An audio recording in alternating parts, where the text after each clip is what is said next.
Welcome back ناظرین. ہمارے ساتھ former prime minister of Pakistan Shahid Khaqan Abbasi صاحب senior leader P M L N کے موجود ہیں. اور جیسے ہم آپ سے کہہ رہے تھے بریک میں جانے سے پہلے کہ ٹی ایل پی جب نمودار ہوئی سین پہ تو پرائم منسٹر اس وقت تھے شاہد خاقان عباسی صاحب. ان کے بارے میں کہا جاتا رہا کہ یہ بہت کمپیٹنٹ تھے, انہوں نے انسٹیٹیوشنز کو بڑا صحیح طریقے سے استعمال کیا, میٹنگز انہوں نے بڑی باقاعدگی سے کرنی شروع کر دی, کیبنٹ کی and so on so forth. تو کچھ پی ٹی ایم پہ بھی بات کریں گے, لیکن ہم بہت خوش ہیں کہ ہمارے ساتھ آج شاہد خاقان عباسی صاحب ہیں. اس وقت اس دن جب کہ حکومت وقت نے یہ طے کیا کہ ٹی ایل پی کو اینٹی ٹیررسٹ ایکٹ کے تحت بین کیا جائے اور اس پر پابندی لگائی جائے, اور جب شاہد خاقان عباسی صاحب تھے تو اس وقت انہوں نے کوشش کی تھی کہ اس تنظیم کو کسی طریقے سے رین ان کرے, کنٹرول کریں. جی شاہد صاحب بہت بہت شکریہ آپ نے ہمیں جوائن کیا. تو how do you feel today کہ جب آپ نے اس وقت کوشش کی تھی اس تنظیم کو کچھ یعنی کہ آئین کے دائرے کار میں لانے کی, اس وقت کیا تھا, کچھ بتائیں گے ناظرین کو؟ جی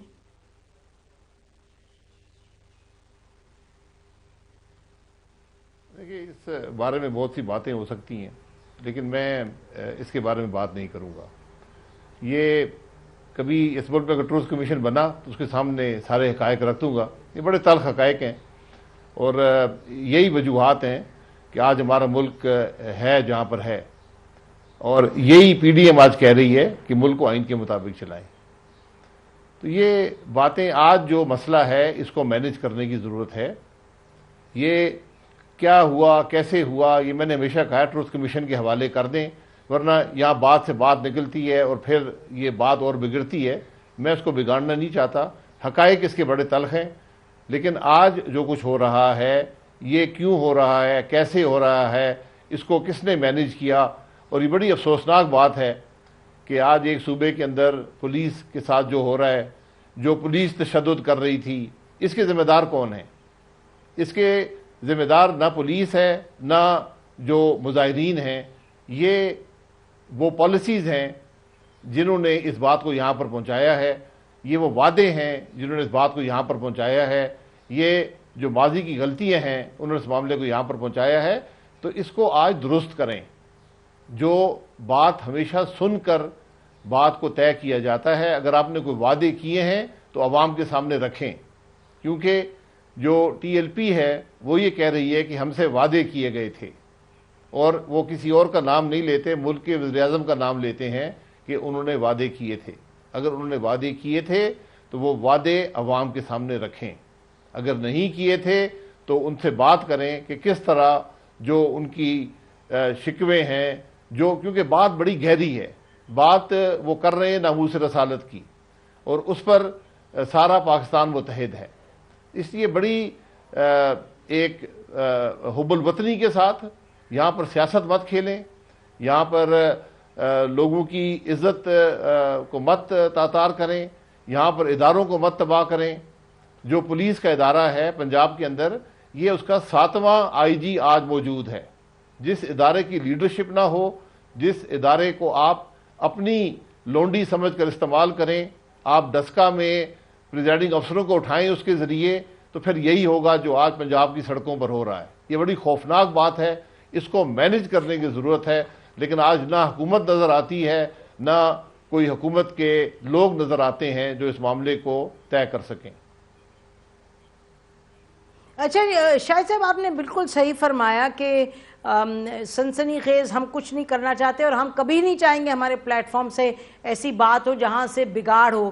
لیکن ابھی آپ نے جسے خود فرمایا کہ دو چیزیں, ایک تو یہ جو کہا انہوں نے انٹیریئر منسٹر نے کہ ریزولوشن ہم ایسی لانا چاہتے ہیں جس سے کہ رسول اللہ صلی اللہ علیہ وسلم کی جو محبت ہے وہ دنیا میں پھیلے, اور یہی آپ کی جو ہمیں یاد پڑتا ہے کہ حکومت کی بھی یہی پالیسی تھی کہ ایک شدت پسندی کی طرف یا ایک وائلنس کی طرف کی بجائے ادھر لے کے جائیں جہاں کے جو کہ پیغام ہے ہمارے رسول اللہ صلی اللہ علیہ وسلم کا.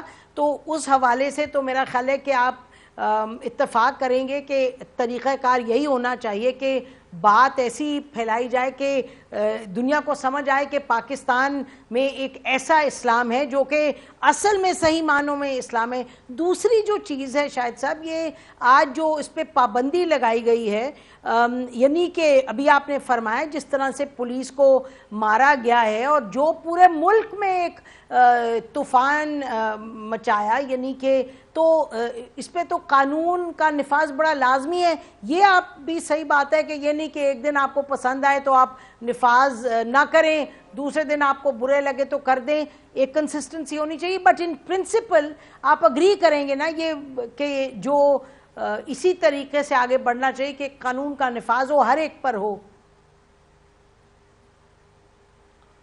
قانون کا نفاذ وہاں پر ہوتا ہے جہاں قانون ہو. جس صوبے کے اندر پولیس افسر رشوت دے کر عہدوں پر لگتے ہیں وہاں پر مار کانسٹیبل کو پڑتی ہے. یہ آپ کے سامنے یہ سب تماشا لگا ہوا ہے.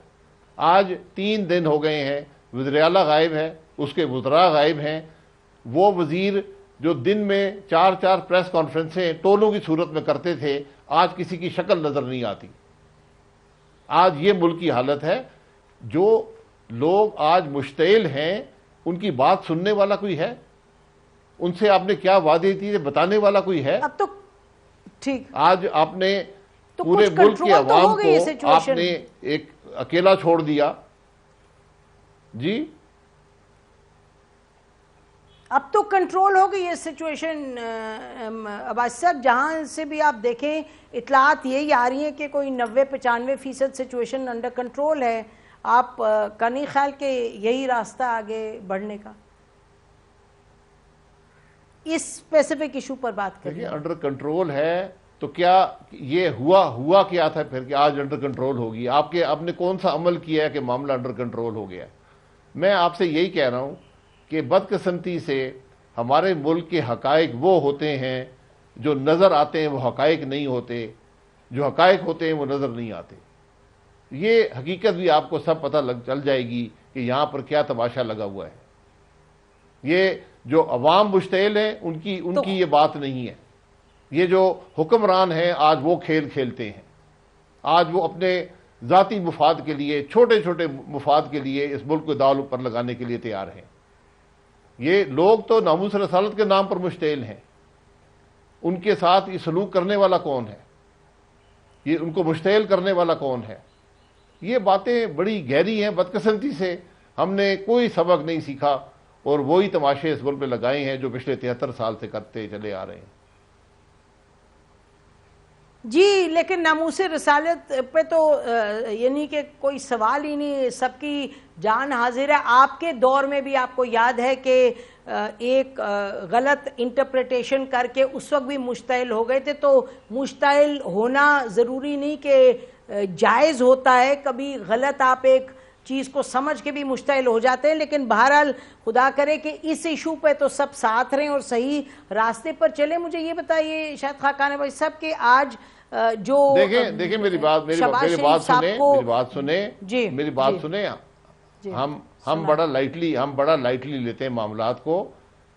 ناموس رسالت پر مشتعل ہونا جائز بھی ہے اور ضروری بھی ہے، پہلے اس بات کو یاد رکھیں. لیکن وہ کہ معاملہ کیا ہے، اس میں کیا باتیں ہوئی ہیں.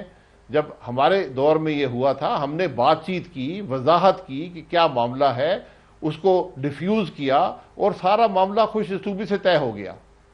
آج 3 دن پورے پنجاب کی سڑکوں پر پولیس کے ساتھ جو حشر ہوا، جو مظاہرین کے ساتھ ہوا، جو مشتعل تھے، یہ حکومت کے کام نہیں ہوتے. اس طرح کے حکومت غائب نہیں ہو جاتی، حکومت پولیس کو چھوڑ کر بھاگ نہیں جاتی.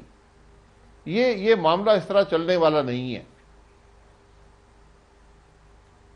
اچھا شاہد صاحب آپ فرما رہے ہیں کہ آپ کے زمانے میں، آپ کے وقت میں پھر آپ نے اس کو سلجھایا اور لوگ مشتعل نہیں ہوئے، سب ڈسپرس ہو گئے. تو اس وقت آپ کو یاد ہے اداروں کا ایک رول تھا، پھر وہ گئے ایک صاحب ایک ادارے سے، اس پہ بھی بڑی تنقید ہوئی. لیکن آپ فرما رہے ہیں کہ وہ طریقہ کار ٹھیک تھا اور اس وقت سچویشن کو ڈیفیوز کیا گیا.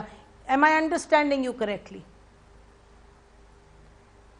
ہم نے اس کو مینیج کیا. جو اس معاملے کے حقائق تھے میں بدقسمتی سے بتانے کے قابل نہیں ہوں. کسی دن جب اس ملک میں ٹروتھ کمیشن بنا، کیونکہ اس پاکستان کے عوام کو حقائق کا پتہ ہونا چاہیے، وہاں پر یہ سب باتیں بیان کر دیں گے۔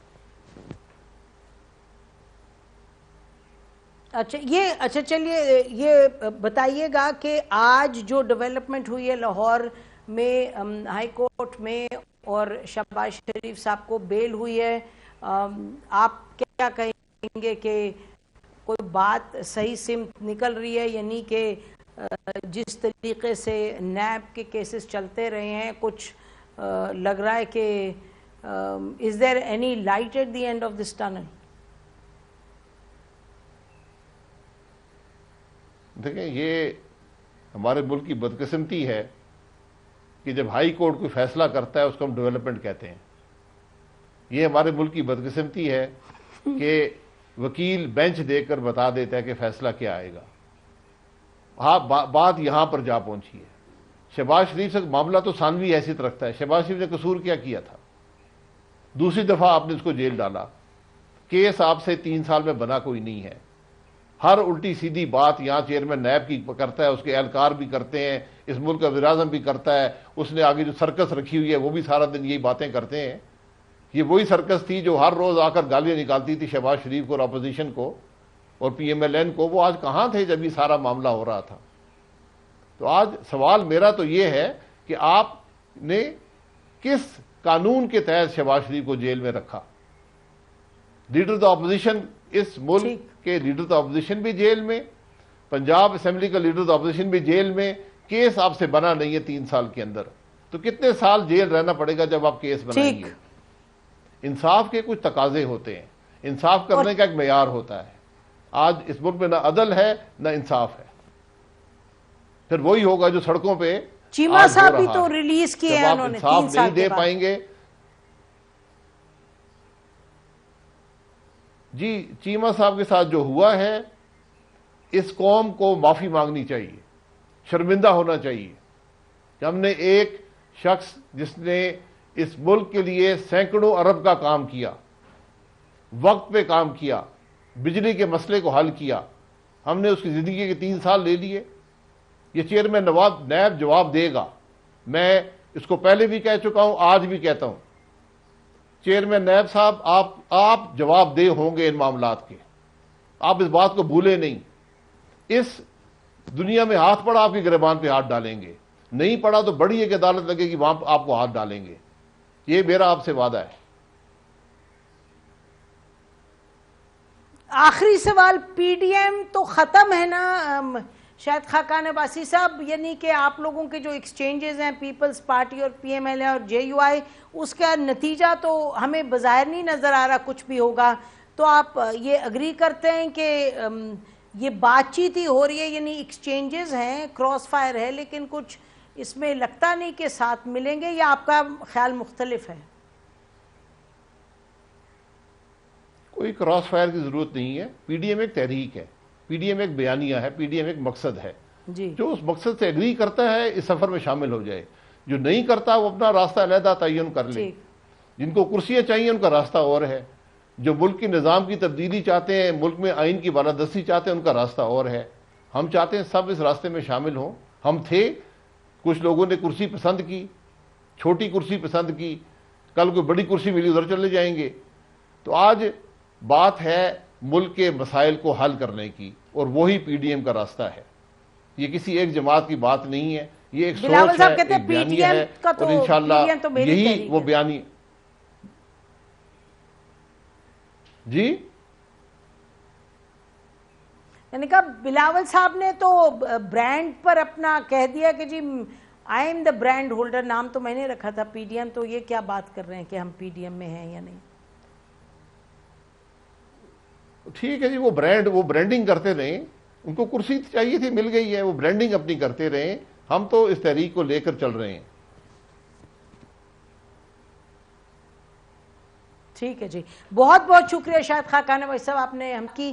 ناظرین، ہم بریک لیتے ہیں، بریک کے بعد آئیں گے اور بات کریں گے اس پر جس کے حوالے سے آپ کو کافی پریشانی کا سامنا ہے، وہ یہ ہے اس ملک میں کمر توڑ مہنگائی جو ہے، کیا کوئی طریقہ کار ہے کہ اس پر اس میں کمی لائی جا سکے گی. ڈاکٹر حفیظ پاشا ہمارے ساتھ ہوں گے after the break. Stay with اس.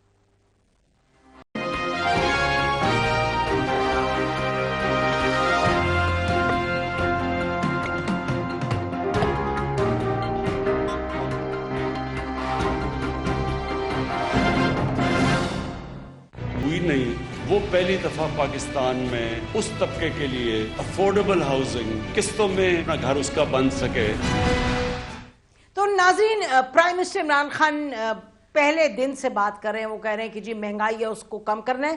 آج انہوں نے یہ کہا، 2-3 جگہ گئے انہوں نے یہ کہا کہ جو میں سستا بازار اسٹیبلش کروایا ہے رمضان میں اس کو اوورسی خود کر رہا ہوں. انہوں نے یہ کہا، چینی کی چوری کے حوالے سے بات کی، چینی کی مہنگائی کے حوالے سے بات کی. آج انہوں نے نیا پاکستان ہاؤسنگ اسکیم کے تحت 2 جگہ میں نئی اسکیمز ہیں ان کو انوگریٹ کیا.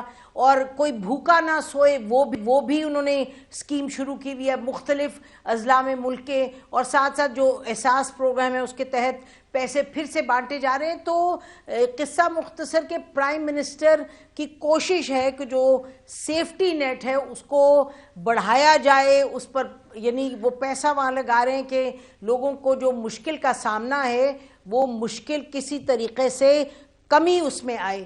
لیکن ہم ناظرین یہ بھی دیکھ رہے ہیں، ہماری ٹیمز گئی، انہوں نے جا کے مختلف یوٹیلیٹی سٹورز میں دیکھا.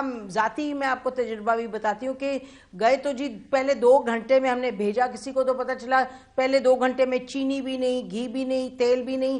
اور جو قیمتیں ہیں آپ نے تمام چینلز پہ دیکھا ہوگا، ہمارے چینل بالشمول، کہ وہ کہتے ہیں جو قیمت ہے وہ تو نہیں ہے، یعنی کہ جو بازار ہیں سستے بازار ہیں اس میں بھی، اور آسمان سے باتیں کر رہے ہیں جو سبزیاں وغیرہ ہیں. تو یہ تمام مسئلے مسائل ہیں. Prime minister is trying.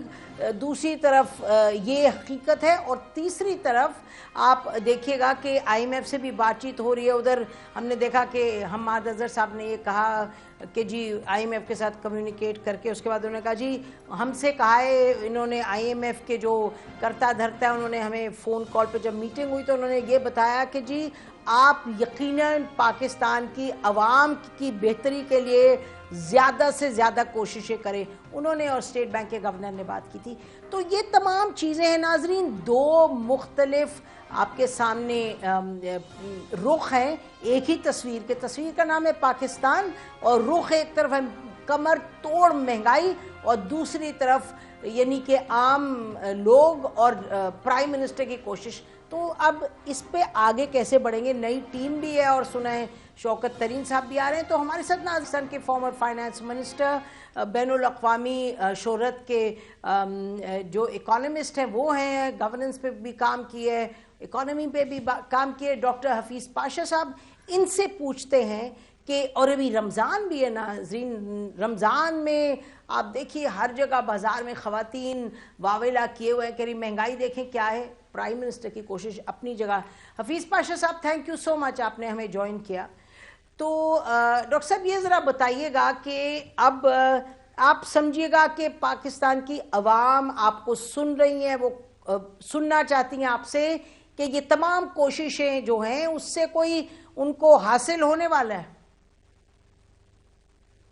بسم اللہ الرحمن الرحیم. اللہ کے فضل سے جب پہلا اٹیک آیا تھا کووڈ-19 کا، تو ہماری حکومت نے بہترین کام کیا. انہوں نے احساس پروگرام کو بہت تیزی سے پھیلایا، اور کچھ مہینوں میں تقریباً 1,50,00,000 گھرانوں کو پیسہ پہنچایا، جو کہ ایک تاریخ کا سب سے بڑا پھیلاؤ تھا.